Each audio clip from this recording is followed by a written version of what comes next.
ఎదురు మనం చెప్పుకున్నాం ఉదాహరణ. తనకు నచ్చినటువంటి సినిమాకి వెళ్ళి కూర్చున్నాడు. యోగాభ్యాసం చేయండి సినిమాకి రానివ్వం అని అంటారు కదా వాళ్ళు, వేస్తే టికెట్లు అమ్ముడుపోవు. అందుకని యోగాభ్యాసం ఇంకా చేయకుండా ఉన్న వాళ్ళని సినిమాకి రాణిస్తాం అని అంటే రాస్తా. సినిమాకి వెళ్ళి కూర్చుంటే సినిమాకి వెళ్ళేటప్పుడు మనకి ఊళ్ళో ఏ డైరెక్షన్లో ఉన్నాం, సినిమా హాల్ ఏ డైరెక్షన్లో ఉంది, ఆ డైరెక్షన్ సెన్స్ మైండ్లో ఉంటుంది. వెళ్ళిన తర్వాత డైరెక్షన్ సెన్స్ పోతుంది బుర్రలోంచి. హాల్లోకి చొరబడ్డాక వెళ్ళి హాల్లోకి ఏ గేట్లోంచి వెళ్ళాలో, ఏ కుర్చీలో కూర్చోవాలో డైరెక్షన్ సెన్స్ ఉంటుంది. కూర్చున్నాక అది పోతుంది. ఆ పక్కన కూర్చున్నటువంటి వాడు, మన పరిచయం ఉన్న వాళ్ళు కూర్చున్నట్టు ఎవడో మీరు వచ్చారా అంటే ఏమిటి, వాడికి వీడికి అక్వైంటెన్స్ సెన్స్ ఉంటుంది, రికలెక్షన్. ఇంకాసేపు వాడికి అది పోతుంది. ఈ హాల్ పేరు ఉంటుంది, కాసేపటికి అది పోతుంది. హాల్లో కూర్చున్నాక హాల్ పేరు జపం చేస్తూ ఉంటాడు ఎవడన్నా పూలు. అది అయిన తర్వాత లైట్లు ఆరిపోతాయి. లైట్లు ఆరిపోగానే హాల్ దగ్గర నుంచి, వాడు ఊరు పేరు దగ్గర నుంచి, వాడు పేట పేరు దగ్గర నుంచి, డైరెక్షన్ దగ్గర నుంచి, ఇండాక నుంచి బుర్రలో ఏవైతే ఉన్నాయో అవన్నీ ఏమవుతాయి, డస్టర్ పెట్టి బోర్డు తుడిచినట్టు అయిపోతాయా లేదా? మళ్ళీ సినిమా హాల్లోంచి యువతలకు వస్తున్నప్పుడు కావాల్సినవి. ఈ లోపల ఉంచుకున్నాడంటే టికెట్ దండగ ఎందుకు ఎడవను. అవన్నీ పోయిన తర్వాత వీడి మైండ్ ఎక్కడికి వస్తుంది, తెర మీదకి మాత్రమే ప్రొజెక్ట్ అవుతుందా లేదా? ప్రొజెక్ట్ అయితే ఇందాకటి వాళ్ళంతా ఎక్కడున్నారండి? ఏది ఊరు డైరెక్షన్ ఇవన్నీ చూసినటువంటి వాడంతా ఎక్కడున్నాడు? కరిగిపోయి ఆ బంగారం బట్టే ఇప్పుడు సినిమా చూసేవాడిని ఒక్కడిని తయారు చేశారు మైండ్ని. చూస్తూ ఉంటే అప్పుడు సినిమా టైటిల్ పేరు తీసినవాడు, ఏదో నిర్మాత, తిరగమాత ఇవన్నీ వరుసన వచ్చేస్తాయన్నమాట. అవన్నీ అయిన తర్వాత సినిమా వేయటం మొదలెట్టాక వీళ్ళంతా గుర్తుంటే వాడు ఎందుకు సినిమాకి వెళ్ళడం అండగా కదా, అది అయిపోయింది. మొదలుపెట్టిన తర్వాత ఫలానా సినిమా అని పేరు గుర్తుంటే అంతకంటే దండగా. ఇంకొంతసేపు అయిన తర్వాత వీడికి తెలిసినటువంటి రసవద్ఘట్టంలోకి వస్తే ఏముంటుంది, అక్కడ సినిమా ఉన్నదని కానీ ఆ బొమ్మల రూపములు కూడా గుర్తుండనటువంటి, అంటే కంటి ఎదురకుండా రూపాలు కూడా కనిపించనటువంటి ఒకనొక పారవశ్యం అనేటువంటిది ఫ్యూ సెకండ్స్ వస్తుంది ఒక్కొక్కప్పుడు. అన్ని ట్యూన్ కుదిరితే చూడండి. ఆ పారవశ్యం వచ్చినటువంటి టైంలో మీరు మళ్ళీ ఈ మాట గమనించుకొని చూడండి. మీకు సినిమా తెర కానీ, అక్కడ దాని మీద పడుతున్న బొమ్మలు కానీ, చెవికి దాని తాలూకు సంగీతం కానీ, సంభాషణలు కానీ, ఇవన్నీ కూడాను కట్ ఆఫ్ చెప్పాడు చూడండి. పంచేంద్రియాలకి ఏముందని అది వచ్చేస్తుంది. తర్వాత మళ్ళీ దాంట్లోంచి చెదిరి యువతలకు వచ్చాక సినిమా ఉంటుంది. ఆ మధ్య క్షణాల్లో ఏమున్నది, సంయమం ఉన్నది. అంటే యోగాభ్యాసం చేసి అష్టాంగములు సాధించినటువంటి వాడికి ఏ స్థితి ఉన్నదో అది ప్రతివాడికి కూడాను రోజు అందుబాటులోనే ఉన్నది. అండ్ ఎన్విరాన్మెంట్ ట్యూన్ అయితేను యోగాభ్యాసం ఎందుకు ఏడవను అని ప్రశ్న వేయకూడదు. ఎన్విరాన్మెంట్ ట్యూన్ అయితేను అంటే వాడు ట్యూన్ ఎక్కడ చేసుకుంటాడు? అంటే ఏది ఏం చేస్తే అది వస్తుందో తెలిసిన వాడు కాదు కదా. ఆవేళ సినిమాకి వెళ్ళాం, వచ్చింది. ఆ సినిమాకే మళ్ళీ మర్నాడు పెడితే రాదు. ఎందుకంటే వాడు కొడుకును వాదించుకుని తర్వాత హీటెడ్గా పెడతాడు. ట్యూన్ ఎందుకు అవుతాడు? అదే సినిమాకి వెళ్ళాం మళ్ళీ రాలేదండి అంటాడు. నిన్న ట్రాంక్విల్ మైండ్తో వెళ్ళాడు, ఇవాళ కొడుకు వాడు తట్లాడుకుని దెబ్బలాడుకుని తర్వాత సినిమాకి వెళ్ళాడు. అక్కడ కూర్చున్న తర్వాత కూడా ఆ లోపల ఉన్నటువంటి యానిమల్ ఇదే గుర్తు చేస్తుంది. కొడుకు ఇలా అన్నాడు, మనం ఇలా అన్నామని మళ్ళీ వస్తుందా? అందుకని he's not the master, he's only a dog of environment. వచ్చిన రోజున వస్తుంది అంటే దాని ఇష్టం,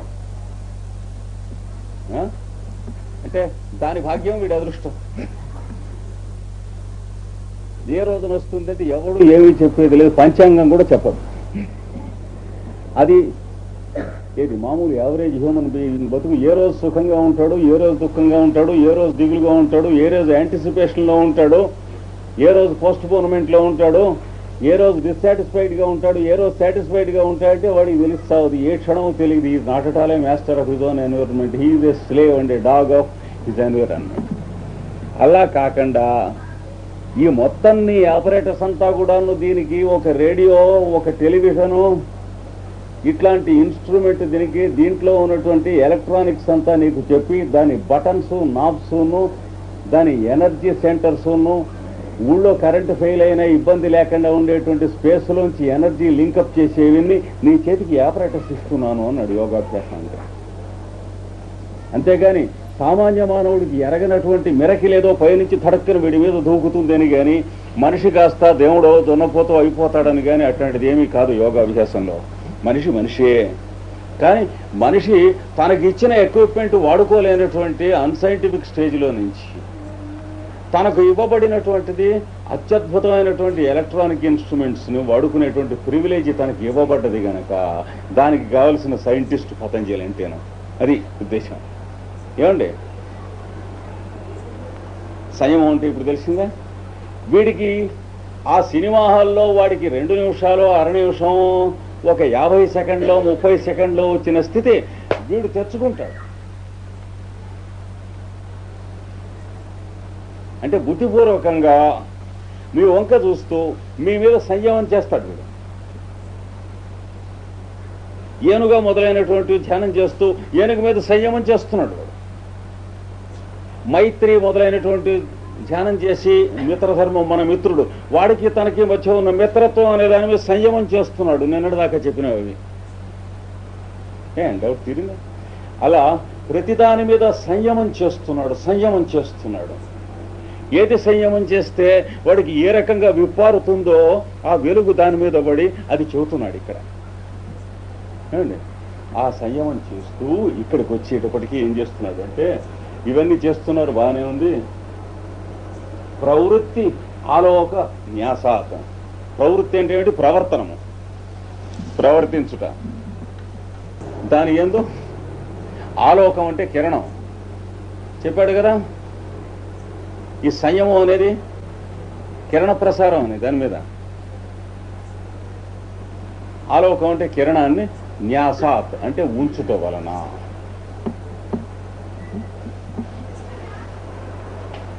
నువ్వు శరీరం మీద, రూపం మీద ఉంచితే మనిషి కనపడకుండా ఉంటావు, ఎదురకుండా ఉన్నా కానీ అన్నాడు. అవన్నీ చెప్పాడు కదా.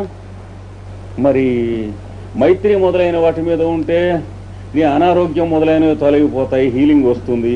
ఎదటి వాడిని కూర్చోబెట్టుకుని సుస్థిగా ఉన్నటువంటి వాడిని నీవు మైత్రి, ప్రేమ, కరుణ మొదలైన వాటితో ధ్యానం చేస్తే వాడికి హీలింగ్ అవుతుంది. ఇవన్నీ చెప్పుకుంటూ వచ్చి, అలా కాకుండా ప్రవృత్తి మీద గనక నువ్వు ఇది సంయమం చేస్తే, ఫోకస్ చేస్తే, అంటే ప్రవర్తన మీద. ఏ ప్రవర్తన మీద అంటే దీని మీద సంయమం, ప్రవర్తించడం మీద. ఇంతసేపటి నుంచి నువ్వు కెమెరా దాని మీద పెడితే ఆ గోడ పడుతుంది, ఇటు పెడితే సుబ్రహ్మణ్యం పడతాడు, ఇటు పడితే వెంకటేశ్వరరావు పడతాడు, ఇటు పడితే ఆ అమ్మాయి పడుతుంది. బాగానే ఉంది. అలా పడుతూ తీస్తూ ఉన్న కెమెరా పెట్టుకుని ఉంచున్న ఫోటోగ్రాఫర్ పెడితే అన్నాడు కెమెరా, వాడు పడతాడు, వాడు కెమెరా పడుతుంది అంటున్నాడు. ఇప్పుడు అంటే ఇక్కడికి వచ్చి డైరెక్షన్ మార్చేయటం. ఇందాక నుంచి ఏం చెప్పాడు? కెమెరాను, ఫోటోగ్రాఫర్ని చెప్పాడు. ఈ గుంజ వైపు పడితే గుంజ పడుతుంది, ఆకాశం పడితే ఆకాశం పడుతుంది, చెట్టు మీద పడితే చెట్టు పడుతుంది. కానీ ఫోటోగ్రాఫరు కెమెరా మీద పడితేనో అన్నాడు. ఫోటోగ్రాఫరు కెమెరా పడతాయి అన్నాడు. అంతే. ఇద్దరు ఫోటోగ్రాఫర్స్, వాడిని వీడిని వాడు ఫోటో తీసుకున్నట్టు తీసుకుంటే ఇద్దరు పడరు. ఇక్కడ ఆ ప్రాసెస్ చెబుతున్నాడు. మా చిన్నతనంలో మా మేనమావ గారు ఒకరు ఉండేవారు, పెద్దవారు, చాలా శాస్త్రాలు చదువుకున్నవారు. ఆయన ఏదో వేదాంత గ్రంథం రాసి పాపం బొట్టు, నామావళి పెట్టుకుని శుభ్రంగా గిరాగా ఫోటో ఒకటి దాంట్లో వేయించి మేమందరం చాలా గౌరవంగా అన్ని చూస్తే, మా తమ్ముడు ఎప్పుడు కూడా కొంచెం వంకర. మా తర్వాత వాడు తమాషగా యాస్ అని హైదరాబాద్లో ఉన్నాడు. వాడు చూడంగానే ఏమన్నాడు, వాడు 7 ఏళ్ళు వాడు. అప్పుడు మావయ్య ఫోటోగ్రాఫర్ ఇది దండం పెడుతూ ఫోటో దిగించున్నావు అన్నాడు. వాడు అన్నయ్య ఎలాంటి డైమెన్షన్స్ తీసేవాడు. ఎందుకంటే కట్టే ఊతే అది పడదు అలాగా.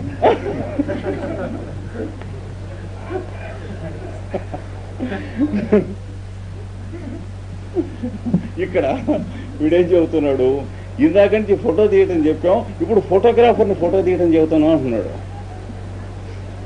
ప్రవృత్తి ఆలోకన్యాసాత. ఈ ప్రవర్తన ఉన్నదే దీని ఎందు ఆలోకమును న్యాసం చేయుట చేత. అంటే దీని మీద మెడిటేట్ చేసావు, దాని బాగుంది, నీ మెడిటేషన్ మీద మెడిటేట్ చేస్తే అంటున్నాడు. అంటే మనం ఏం చేస్తున్నాం, ఏం చేస్తే ఈ తన్మయత్వం వస్తూ ఉంది. తన్మయత్వం అనగానేమి ఏనుగు మీద ధ్యానం చేశామా, ఏనుగట్టం వచ్చి ధ్యానం చేయటం అంటే ఏం చేస్తున్నాం అని తన్మయత్వంలోకి వెళ్ళు ఒక మాట అన్నాడు. వెడితే ఏం జరుగుతుందంటే ఇలా చేయటం వల్ల సూక్ష్మ వ్యవహిత విప్రకృష్ట జ్ఞానం, సూక్ష్మ జ్ఞానం వస్తుంది మొదటిది. అంటే subtle aspects, unknowable aspects of wisdom, సూక్ష్మములు. మిగిలిన యోగీంద్రులు అందుకున్నవి కాక వాటిలలో ఉన్న అంతరాంతరాళాల్లో ఉన్నటువంటి రహస్యాలు అందుతాయి. అంటే ఇంకోటి చేసినా అందుతాయి అనుకోండి. ఇలా చేయాలన్నాడు, రహస్యాలు దొరకాలని. అంటే శాస్త్రకారుడైన మహనీయులు శాస్త్రాల్లో ఉన్నారంటే అంతరాంతరాలైన పరమ రహస్యాలు ఎలా రాసి తీసి ఇస్తున్నారు అంటే ఇది పద్ధతి అన్నాడు.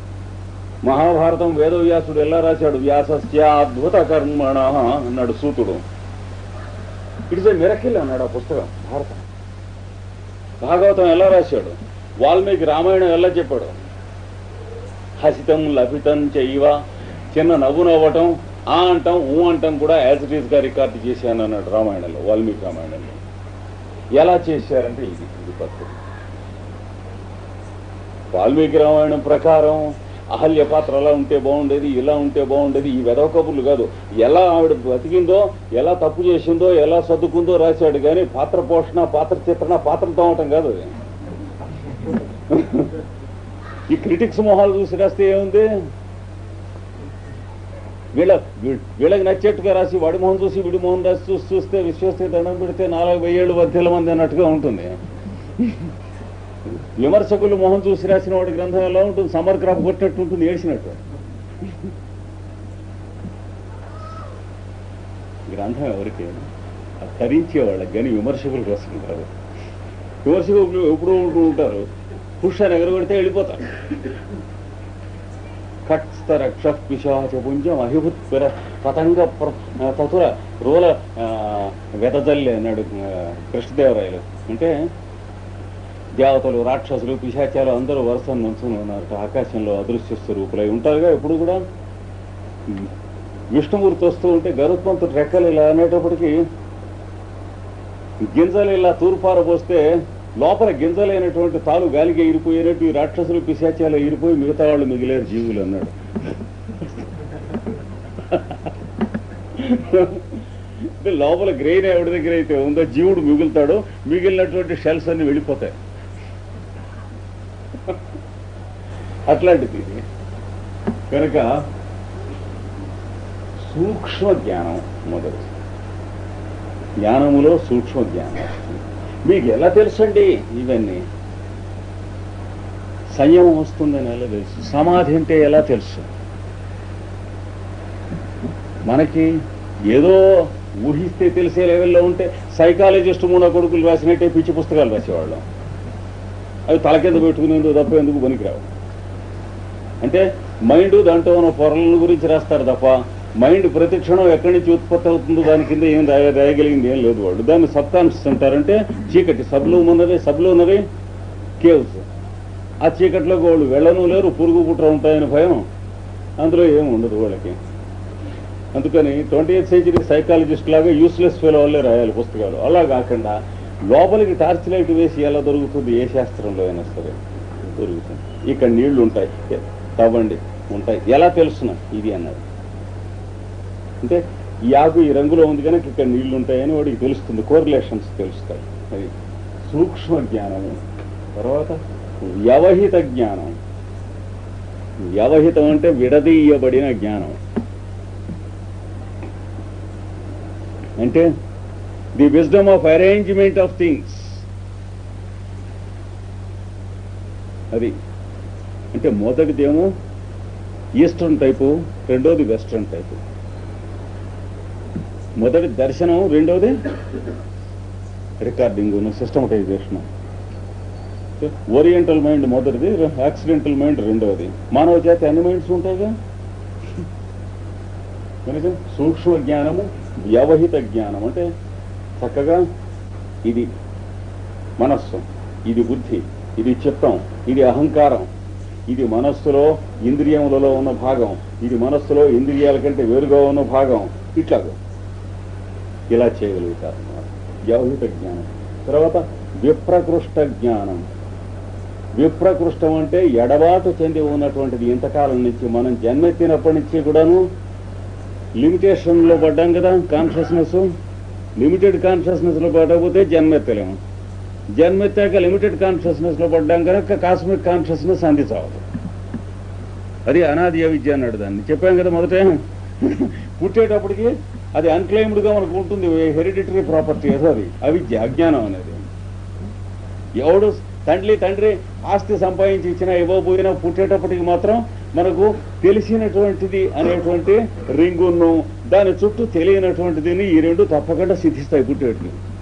అంటే అవర్ హొరైజన్ దాటి మనకి ఎందుకు కనిపిస్తుంది? చచ్చినా కనిపించదు. ఆకాశం భూమి కలిసినట్టున్న రేఖ కదా చుట్టూ రింగు. అది దాటి ఏం కనిపిస్తుంది? మనం నుంచున్న చోటికి ఎంత కనిపించాలో, మనం ఎంత పుట్టామో అంతే కనిపిస్తుంది, ముష్టి కనిపించడం. అందుకనే పైథాగరస్ చెప్పాడు, ఎవరి circle has only centre which can ever be replaced by another అన్నాడు. అంటే ప్రతి వాడికి వాడి హొరైజన్ అనే ఉంటుంది, రెండో వాడికి చచ్చినా అది బోధపడదు. అందరూ ఒకే ప్రపంచం చూస్తున్నాం అనుకోకండి పిచ్చుకుండ కొడుకులు అలా అన్నాడు పైథాగరస్. ఎవడి ప్రపంచం వాడితే చూస్తున్నారు. నీ హొరైజన్ నీదే కానీ నాకెట్ట కనిపిస్తుంది? నీవు సెంటర్గా ఉండి నీ చుట్టూ ఉంటుంది భూమి ఆకాశం. ఇక్కడి నుంచి నేను చూస్తే నేను సెంటర్గా ఉండి జామెట్రికల్ సెంటర్గా నాకు భూమి ఆకాశం ఇద్దరికీ కనిపిస్తుంది, ఒకటే అని అనుకుంటారేమో. అనుకోకండి అన్నాడు 10th వాల్యూమ్లో టీచింగ్స్లో. 10th వాల్యూమ్ అంటే 1 and 0 గురించి చెబుతాడు ఆయన. ఇందులో 33 వాల్యూమ్స్ ఇచ్చాడు మహానుభావుడు పైథాగరస్. అందులో మనకు అర్థమైంది రైట్ యాంగిల్ ట్రయాంగిల్లో కొంచెం భాగం కనుక అదొకటి తీసుకున్నాం. మిగిలింది ఏదో వాడు చేతబండి గురించి చెప్పాడు, అవి చెప్పాడు, తీవ్ర మంత్రాలు చెప్పాడు అనుకుని వదిలేశారు. ఎందుకంటే అప్పటికి పాశ్చాత్యులు బ్రహ్మ విద్యలో చాలా అజ్ఞానులు, ఇప్పుడు భారతీయులు ఉన్న స్థితిలో ఉన్నారు, అని చేత వదిలేశారు. కనుక విప్రకృష్ట జ్ఞానం అంటే వియోగము చెందిన జ్ఞానం. దేని ఏదైతే మనం అజ్ఞానం చెంది ఉన్నామో తెలియటానికి వీల్లేదు, ఈ జన్మెత్తడం వల్ల అవన్నీ తెలుస్తాయి. అంటే జన్మ అంటే ఏమిటి, పుట్టడం ఎలా పుడుతున్నారు అంటే ఎలా ఏంటండి, తల్లి గర్భంలోంచండి అంటే అలాగే బయాలజీ క్లాసులో ప్రతి వెధవా చెబుతాడు. అది కాదు కావాల్సింది. తల్లి గర్భంలోకి ఎలా వచ్చారండి అంటే తండ్రి గర్భంలోంచండి. తండ్రి గర్భంలోకి ఎలా వచ్చారు, ఎలా ఏంటండి అని ఎదురు దబాయించాల్సిందే కానీ ఆన్సర్ లేదు కదా. అక్కడ దాకా వెళ్ళి ఆగిపోతుంది గోడ పెట్టినట్టు.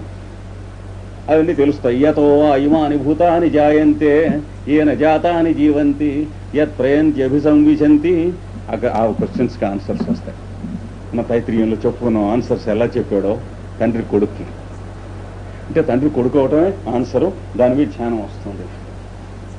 ఎంబ్రియాలజీ మొదలైనటువంటివన్నీ కూడా సబ్జెక్ట్స్గా నేర్చుకుంటాం కాకుండా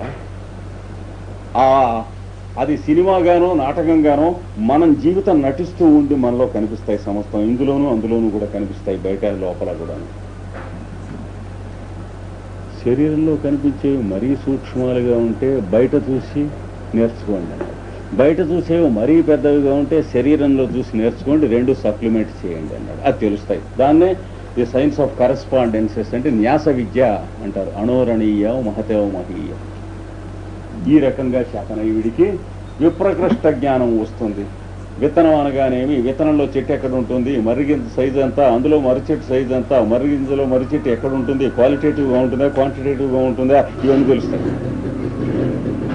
అంటే మొలవటం అంటే మొదలు పెట్టడం అంటే ఏమిటి, మొక్క అంటే తనకి తాను జ్ఞాపకం రావడం, అర్రే మొలుద్దాం అని అనిపించడం, ఇవన్నీ తెలుస్తాయి.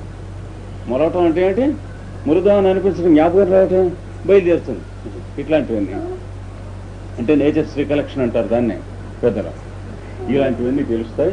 అంటే బ్రహ్మాండ విజ్ఞానము అంటే సోలార్ విజ్డము, ప్లానెటరీ విజ్డము, కాస్మిక్ విజ్డము, ఈ సమస్తము చక్కగా విప్రకృష్ట జ్ఞానం తెలుస్తుంది. విప్రకృష్టమైన జ్ఞానం అంటే మన నుండి విప్రకృష్టము చేయబడిన జ్ఞానము, విడదీయబడిన, దూరముగా చేయబడిన, మనకు అందటానికి అవకాశం లేకుండా ఉంటున్న జ్ఞానం. ఇంకో మార్గాన పుటం పెట్టినా అందదు. ఈ దృష్టి వస్తే తప్ప, ఈ దృష్టి వచ్చిన వాళ్ళనే ఋషులు అంటారు. వాళ్లే మనకి ఈ వేదాలు, ఉపనిషత్తులు మొదలైన గ్రంథాలు ఇచ్చినటువంటి వాడు. ఇది ఈ క్షేత్రం.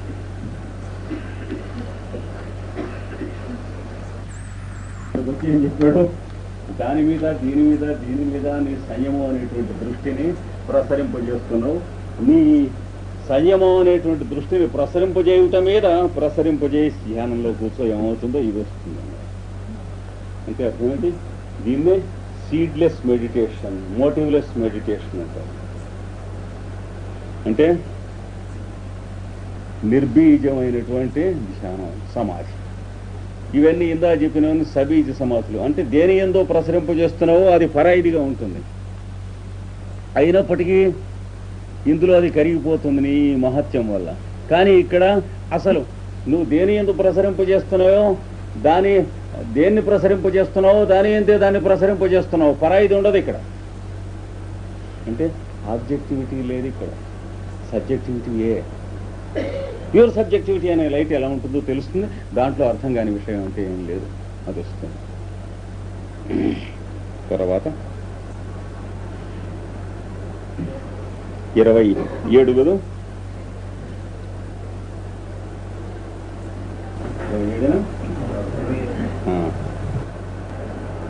27 జ్ఞానం సూర్య సంయమా. భువన జ్ఞానం సూర్య సంయమా. సూర్యే అంటే సూర్యుని యందు, సంయమాత్ అంటే సంయమము చేయుట వలన. ఈ ఇందాక చెప్పిన సంయమం ధారణ ధ్యాన సమాధులు సూర్యుని యందు చేస్తే అన్నాడు ఏమొస్తుంది? భువన జ్ఞానం. భువనములంటే లోకములు ఎలా నిర్మాణం అయి ఉన్నాయో వాటి జ్ఞానం వస్తుంది నీకు. 28 ఆగండి, చెరపకండి, ఎందుకంటే అవలేదు వీటి అర్థం. ఇంతవరకే మనకు ఎక్కువ మంది వ్యాఖ్యానకారులు ఇచ్చారు, మహానుభావులు ఇచ్చినది వేరే ఉన్నాయి. చెప్పు దీని నెక్స్ట్. చంద్రే తారావ్యూహ జ్ఞానం. చంద్రే తారావ్యూహ జ్ఞానం. చంద్రే అంటే చంద్రుని యందు. ఇక్కడ సంయమాత్ అనేది టు బి సప్లైడ్. అంటే నీ సంయమము చేయటం వలన, ప్రొజెక్ట్ చేయడం వల్ల నీ కాన్షియస్నెస్ని, అవేర్నెస్ని తారావ్యూహముల జ్ఞానం వస్తుంది. తారలంటే తారకలు, మనం చూస్తున్నాం కదా ఆకాశంలో, అనంతకోటి తారకలు, చుక్కలు. వాటి వ్యూహములంటే గుత్తులు నిర్మాణాలు, వాటి జ్ఞానం వస్తుంది. అవ్వలేదు, అట్లా ఉండండి. ఎందుకంటే అది రాకపోతే మనకే మనమాట. అదే అంతే, చూద్దాం ఏమిటో. ఇప్పుడు మూన్లోకి శాటిలైట్ పంపాం, మార్స్లోకి శాటిలైట్ పంపాం.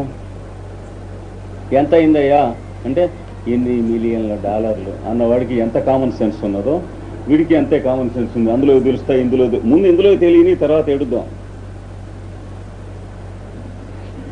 చంద్రులో శాటిలైట్ పంపి $ఇన్ని మిలియన్ల తగలబెట్టే బదులు భూమి మీద బ్యాక్వర్డ్గా ఉన్న దేశాల్లో తిండి లేనటువంటి వాళ్ళకి పంచిపెడితే, ఏదన్నా వాళ్ళకి అన్నాలు వాళ్ళ చేత ఏదైనా చేయిస్తే, వర్క్ దీన్ని స్పాన్సర్ చేయిస్తే, అంటే before we discharge our own duties for our brotherhood on this planet, why should we boast of going to other planets like Ravana and Hiranyakashipu? We are no better. Science development ఎవరికి కావాలి? నీ science లేకపోతే ఏమి మనలో మాట, నీ జపం లేకపోతే, నీ యోగాభ్యాసం లేకపోతే, నీ పొలిటికల్ ఫెలోస్ లేకపోతే, నీ యుద్ధాలు లేకపోతే ఏమి మాకు కావాల్సినవి కావు కదా అంటే వీ హ్యావ్ నో ఆన్సర్. మొహం ఇచ్చేసుకోవాల్సిందే కానీ ఎంత పెద్ద ఉండవుడికైనా దానికి ఆన్సర్ లేదు. కామన్ సెన్స్కి ఎగెన్స్ట్ కదా మనం చేస్తున్నటువంటి టెక్నికల్గా పెద్ద పనులు. $ఇన్ని కోట్ల అయిందంటే ఇది అపైకి కొట్టింది. ఎందుకు కొట్టినట్టు? దీపావళి పండుగకి ₹100 టపకాయలు కొనుక్కొచ్చాను కుర్రాడికి అంటే ఎంత సెన్స్ ఉన్నదో, దీనికి అంతకంటే తక్కువ సెన్స్ ఉంది కానీ ఎక్కువ సెన్స్ లేదు.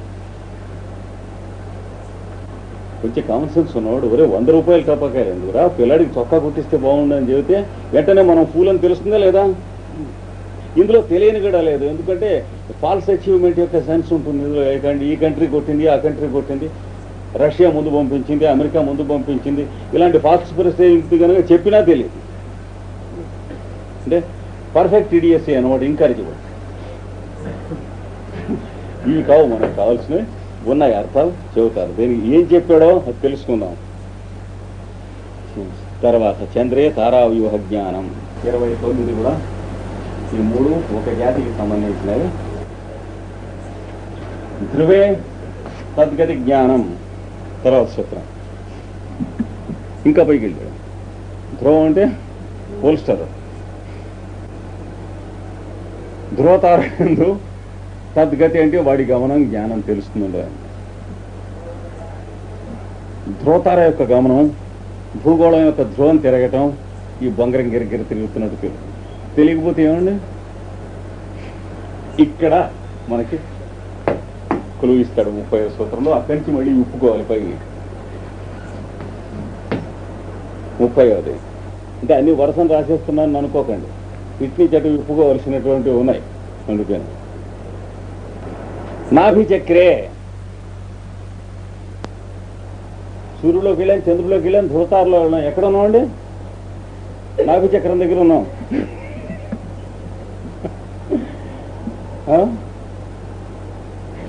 వాడు హరివంశంలో మనకు చక్కని కథ ఉంది.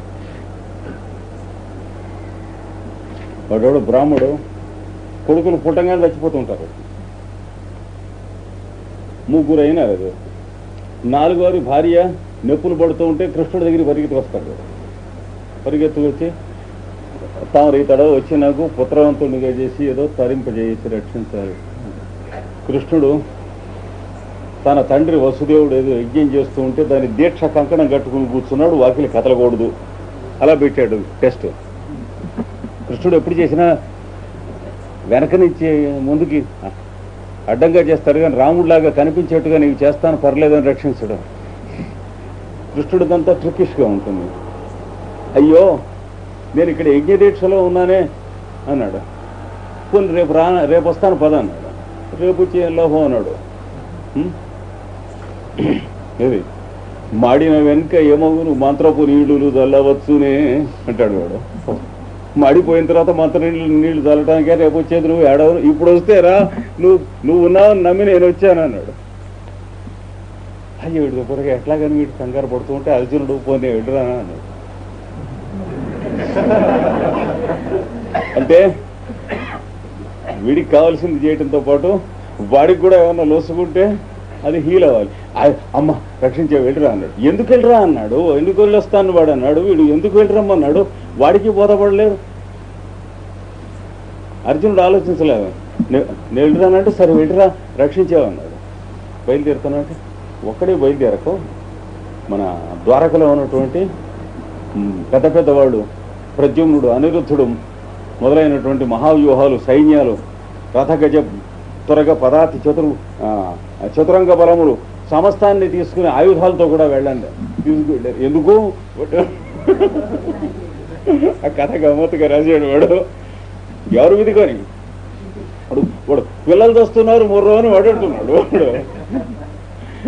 వీడు చూసుకోకుండా అర్జునుడు వెళ్ళిపోయి అక్కడి నుంచుని ఊరంతా చుట్టూ 4 బజార్లలోనూ కూడా ఊరు లోపలికి పొలిమేర్లలో ప్రవేశించేటువంటి చోట సైన్యాలు పెట్టించాడు. అక్కడ కాబూల్లో రష్యా వాళ్ళు పెట్టారు చూడండి. అలాగా పెడితే గాంధీవం పుచ్చుకుని అమ్ము పుచ్చుకుని రెడీగా ఆ ఇంటి ముందు అటు ఇటు తిరుగుతున్నట్టు బోన్లో కూలెళ్ళే అర్జునుడు. నొప్పులు పడుతున్నది ఆవిడ అన్నారట. నొప్పులు పడుతుంది. ఇంతలోకి ఏమైంది, సుడిగాలి తిరిగిందిట. సుడిగాలితో దుమ్ము పైకి లేచింది. మార్జాలంబులు సెలగుతూ గర్జించను. పిల్లులు 2 పోట్లాడుకుంటూ గైహన కేకలు వినిపించినాయి అన్నాడు. పుట్టాడు అని అరిచాడు. అయ్యో పోయాడు అని పురుటి గదిలోంచి కేకలు వినిపించినాయట. అప్పుడు అర్జునుడు పోషణ మీరు ఆలోచన.